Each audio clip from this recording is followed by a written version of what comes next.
How's it going, mates?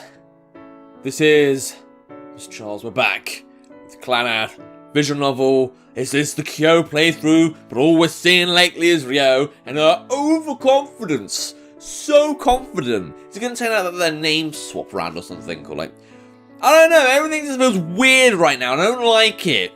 I want to be with Kyou, and yet for some reason I was forced to go with Ryo first. Alright, but previously we went shopping for a pendant that she wanted. We ended up buying it, but she had to actually, provoke us into buying it first. Just go to the... hey, come to me with the shop. I want to go to the shop and get that pendant I always wanted. You know, she had to do that. We didn't actually get it and actually surprise her at some point when we could have. But, you know, I think she's going to get dumped at some point. And it could be in this part, could be coming. So let's see how this goes. Thank you for coming with me today. Nah, it's not a big deal at all. No, it is a big deal. After all, you brought me the pendant. Yeah, I guess there's that. I'm really happy. I will treasure it my whole life. You better bloody do, especially after I dump you. To tell the truth, I felt a little worried about today. Worried? Yeah. Actually, I told my own fortune this morning. Your own fortune? And I got a somewhat bad result. I got a reverse death. Ha ha! Yay! Someone got death. Please don't die. No, please don't die. I know people do die in this game. Apparently Furukawa dies, but I don't know how that's going to happen. Thrill is in the chase, not the catch, my friend. For the card that hints at the future, its name alone tells me how malevolent the card is. No, doesn't it normally mean, the end of something? Not the end of a life, it's just the end of new beginnings and all that shit. It could stand for failure to change, stagnation, indecision, and misunderstandings. Yeah, misunderstanding that I even like you. It doesn't sound like something that can be taken positively, right? She says, downplaying the results of her own fortune. Oh dear. Look, if she ends up dying, I'm going to be very upset. Getting it wrong is part of fortune telling too. Well, in your case, you don't ever get it right. Crap! By accident, I let slip something that I really should not have touched. Given how much she loves fortune telling, this must come as very hot. Oh, no, okay. Very harsh to her. I feel pretty awkward. I steal a glance at her, moving only my eyes to the side. Is something wrong? She seems to be acting normal? Perhaps she couldn't hear me. Well, how should I say this? Your fortunes are, well, yes, they are often wrong. She knows that herself?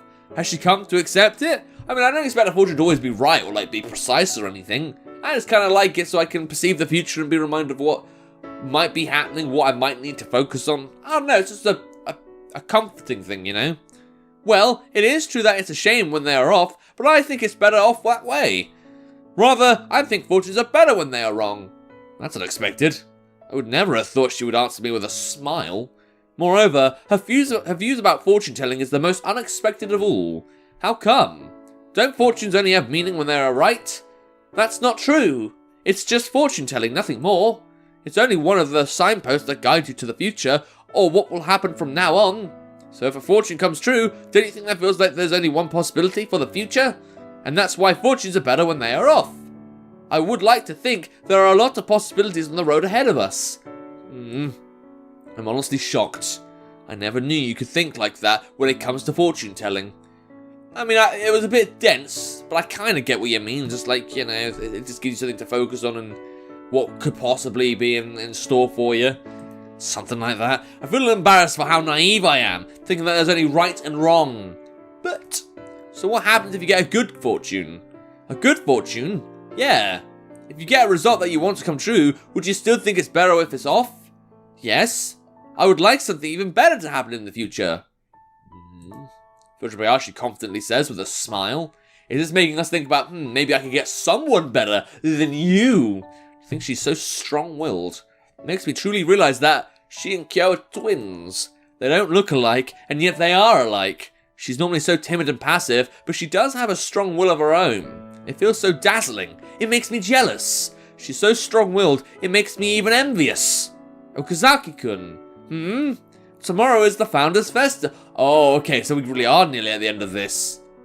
Bearing in mind that this is where Tomio and I think Yukine ended, to be honest.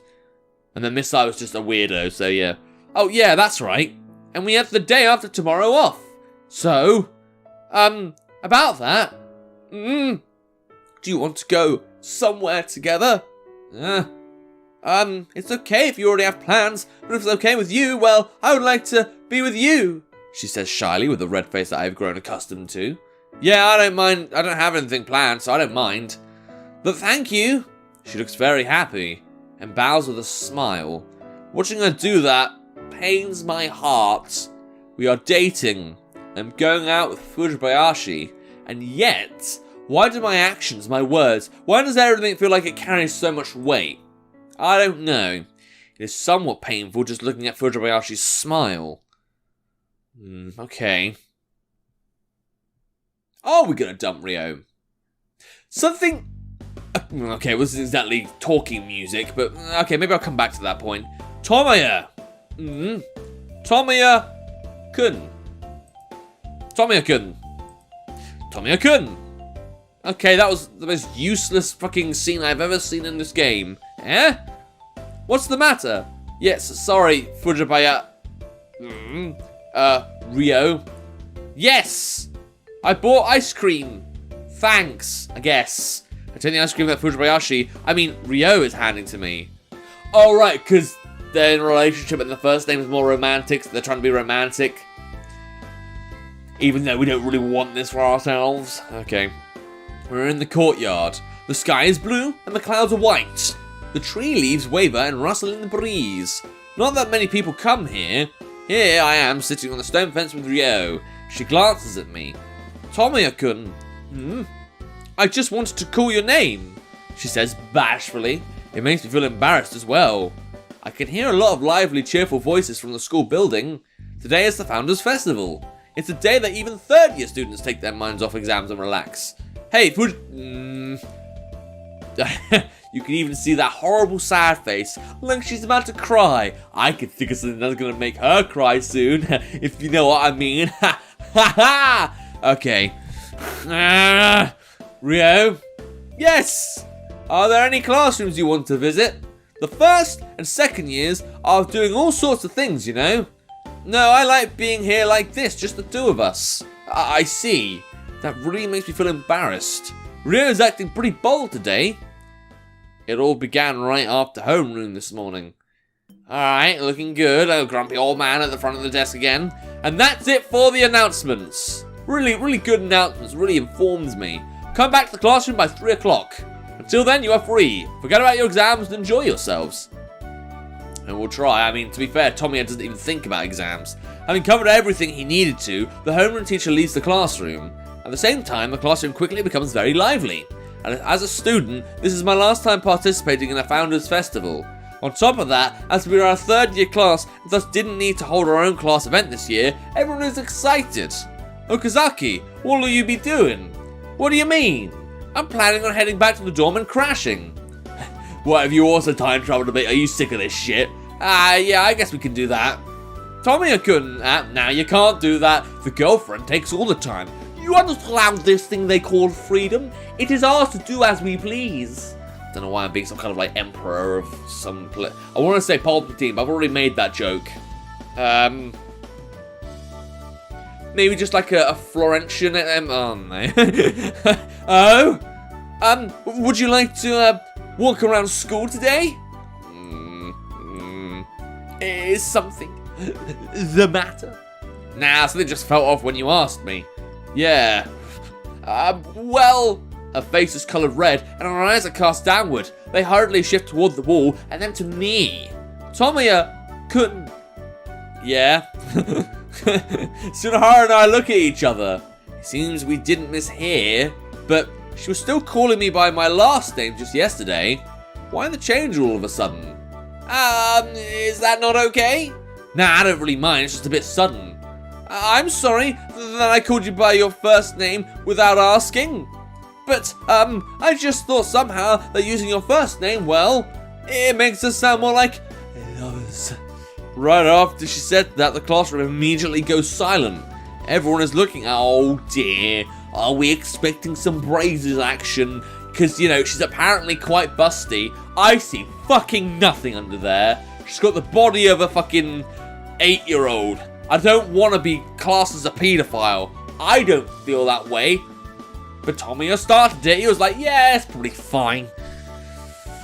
Okay. I hear several people murmuring. Hey, so they really are going out, aren't they? So that thing yesterday wasn't a joke, huh? Either way, he's really too... Why can't you talk about fat dopey kid in the striped shirt on the right?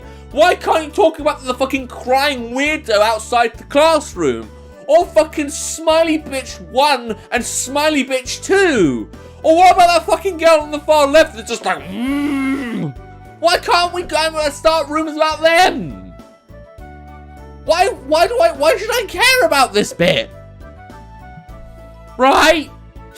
Actually, doesn't the class pres feel a lot more like his best girl? Maybe you guys can just think maybe the Kyou thing was way off because I never bump into her that much except for the few times outside of school when you guys wouldn't see. I was actually after Mrjacharles. They're all uttering such garbage. Am I being, a bother? She peeks at me. When she looks at me like that, what can I say? Oh, I don't mind being called that. I just vomit that word out. Really? Thank you very much. In contrast to just now, a bright smile appears on her face. Her face is red, but she looks very happy. Oh yeah, Tomoya-kun. Yeah. You can start calling me Rio. I already have. Oh right, no, this is the flashback. Right, I'm sorry, I'm an idiot. Rio? Yes, that makes us feel even more like lovers. Yeah, it makes us feel like you might dance on the sand.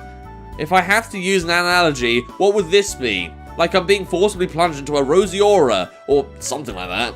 Who knew Ryo Fujibayashi would be so bold? Well then, I'm headed back to the dorm, because I don't want to see you guys fuck right in front of me, next to my desk, or even on my desk. It seems I'm in the way anyway. Hey, wait! Let's go, Tomoya-kun. Why is all of a sudden he's just not interested in, like, being with me when I'm with a girl? Like, this never happened with Tomoya, or well, I suppose, like, at first it happened, but then it didn't. Then you had fucking Yukine, which, to be fair, Tsunahara should have, but he didn't because we stole her. Whatever. Wait, it's Ryo! She grabs me by my arm and starts dragging me to the door. I don't think I have ever seen her do something so amusing. I think that Fujibayashi would take the initiative to do something other than fortune-telling. Yeah, but what about all of yesterday and the day before and shit? Once we enter the hallway, we shut the door behind us. The classroom burst into a commotion. Hey, though Kozaki was getting dragged away? Perhaps she actually has him under her thumb. Maybe that's actually the class president's sister pretending to be her. See, I thought that, but it doesn't make sense with the Tanzanite. I feel like there'd be like a trip up there if it was like the other way around or something. Although I haven't seen Kyou for some time, I'll admit. This really is more interesting than those lame-ass exhibitions. Yeah, so stalk us, do it. Do it. And then... well, I don't see a crowd. Here we are now. What's the matter? Nope, nothing. Oh, could it be that you don't like vanilla ice cream? Am I going to get punished for all eternity because of that? That's not really... Here, Ryo says, and holds out her slightly melted ice cream to me. You can eat it. Thanks. As instructed, I take a bite. The cold, sweet chocolate flavour spreads inside my mouth. Vanilla is better than chocolate. Come at me, bitch. Come at me, viewers. Vanilla is better. Chocolate's just too much. I like chocolate pudding, and I like chocolate itself, but chocolate ice cream is just like... I'd say too chocolatey. It just doesn't taste that good. Just saying. Is it good? I nod. I would like to try the vanilla too. Okay. I hold up my vanilla ice cream to Ryo. This is disgusting. Ryo stares at the ice cream, now right before her eyes, and then takes a quick glance at me. Then she sticks out her tiny tongue and licks the tip of the ice cream. Is it meant to be a phallic reference? Are you pretending the ice cream is my dome? It's very sweet and tasty, just like my shaft, she says with a smile. I hope she says that last bit with a smile. She's so cute. Guess I got my money's worth. Is there something on my face? Nope, nothing at all. But there is something on yours, Tomoya-kun. Is it a fuck ton of chocolate? I do? Oh, don't move, Ryo says, and then reaches her hand out toward with an intent look. Slowly, her finger draws near my mouth. I can feel a light brushing sensation. I got it off, Ryo says with a smile as she shows me the white melted whip of ice cream on her fingertip.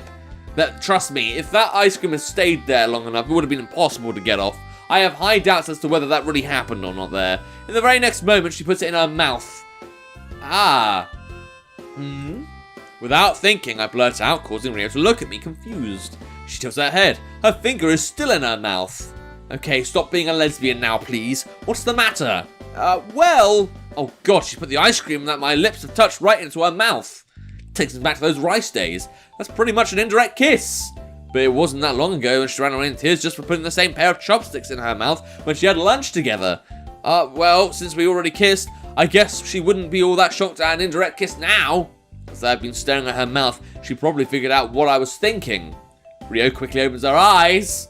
However, she's not at all panicked. Rather, she looks at me and smiled. I guess we really look like lovers. Yeah, this really befuddles me. That Ryo that I know isn't someone who would say something like this. But then she hasn't changed that much either. What do you want to... Well, she has changed a fair amount. She's not stuttering every sentence. It's just every other sentence now. I didn't notice Ryo staring at me while I was spacing out. Is something still on my face? I ask as I wipe my mouth with my fingers. That's not it. Well, she keeps peeking at my face.